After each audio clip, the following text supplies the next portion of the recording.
नमस्कार दोस्तों। आज हम सीमाहीन दुनिया का अध्याय 7 डेटा की नई राजनीति, स्वतंत्रता बनाम नियंत्रण। आज हम बात करने वाले हैं एक ऐसे विषय पर जिसने हमारी दुनिया को चुपचाप बदल दिया, डेटा की राजनीति। और यह राजनीति अब देशों की सीमाओं से नहीं, हमारी स्क्रीन, हमारी क्लिक और हमारी पसंदों से तय होती है। मैं आज आपको एक सीधी बात से शुरू करना चाहता हूँ। जो सूचना को नियंत्रित करता है वही भविष्य को नियंत्रित करता है, और यह अब चेतावनी नहीं, हमारी रोज़मर्रा की हकीकत है। हम अक्सर सुनते हैं data is the new oil, लेकिन सच ये है कि डेटा तेल जैसा नहीं है। तेल खत्म हो जाता है, डेटा जितना इस्तेमाल करो उतना बढ़ता है।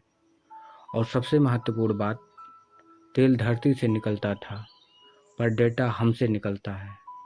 हमारी हर सर्च, हर फोटो, हर स्क्रीन, हर स्क्रॉल, सारा डेटा हम खुद बना रहे हैं। आज डेटा सिर्फ एक संसाधन नहीं, हमारी सोच, हमारी पसंद और हमारी चेतना का डिजिटल प्रतिबिंब बन गया है। तो सवाल उठता है, अगर कंट्रोल हमारे डेटा का है, तो क्या कंट्रोल हमारे विचारों का भी हो सकता है? बिल्कुल। इंटरनेट ने हमें डिजिटल दुनिया का नागरिक बनाया, लेकिन असल में हम यूजर हैं, और यूजर का मतलब है डेटा बनाने वाली मशीन। हम सोचते हैं कि मैं जो चाहूँ वही देखूँगा, लेकिन जो हम देखते हैं वह पहले से तय होता है एल्गोरिदम के हिसाब से। आपको कौन सा वीडियो दिखे, कौन सी खबर, कौन सा विज्ञापन, सब कुछ पहले से ही आपके लिए चुना जा चुका है। इसलिए याद रखिए, इस युग में नागरिक नहीं, डेटा प्रोडक्ट सबसे ज़्यादा मूल्यवान है। लोकतंत्र अब वोटों से नहीं, डेटा प्रोफाइल से प्रभावित होता है। पहले निगरानी कैमरे करते थे, अब निगरानी आपके फ़ोन, वॉच, टीवी, ऐप और स्मार्ट सिटी कर रही हैं। और सबसे दिलचस्प बात, अब निगरानी हमसे ज़बरदस्ती नहीं होती, हम खुद एग्री दबाकर अनुमति देते हैं। हमें सुविधा चाहिए, फास्ट ऐप, सही सुझाव, पर्सनलाइजेशन, लेकिन इस सुविधा के अंदर छिपा है कंट्रोल का कोड।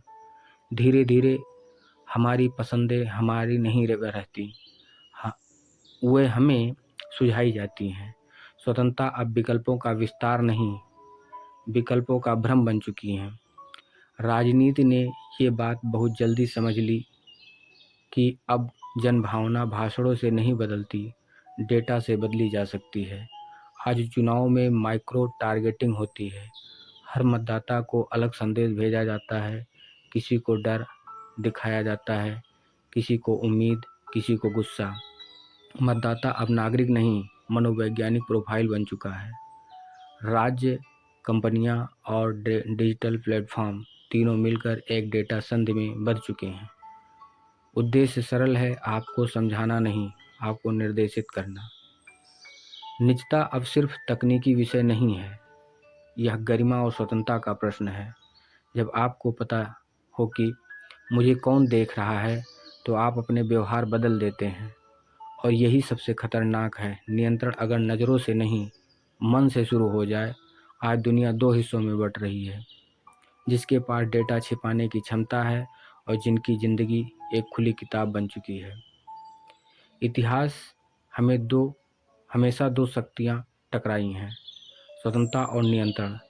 डेटा युग में यह संघर्ष दिखाई नहीं देता, लेकिन महसूस होता है। अब कंट्रोल आदेश नहीं देता, सुझाव बनकर आता है।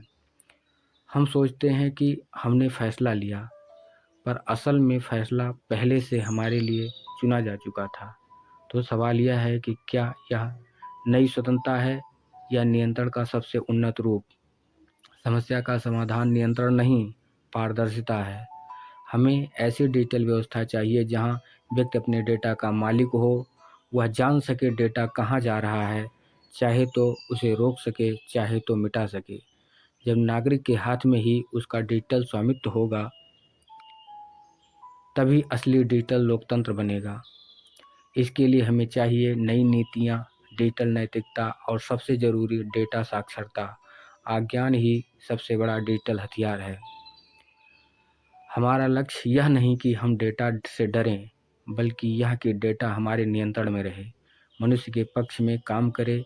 भविष्य की तकनीकों को मानवीय बनाना होगा, जहां एल्गोरिदम हमें बांधे नहीं, हमारी सोच का विस्तार करे। टेक्नोलॉजी बाजार की भाषा नहीं, मानवता की आवाज़ बोले। हम सब एक पारदर्शी दुनिया में जी रहे हैं, लेकिन सबसे बड़ा सवाल यह है कि क्या हम अपनी ही डिजिटल छवि को समझ पा रहे हैं? अगर हम खुद को नहीं समझते तो नियंत्रण बाहर से नहीं, हमारे भीतर स्थापित हो जाता है। भविष्य तभी सुरक्षित है जब मनुष्य अपने निर्णयों का स्वामी बने, डेटा का नहीं, चेतना का नागरिक बनकर। आप सबने हमें ध्यानपूर्वक सुना, बहुत बहुत धन्यवाद। अब हम अगले अध्याय में कुछ और नई परतों को खोलेंगे। नमस्कार।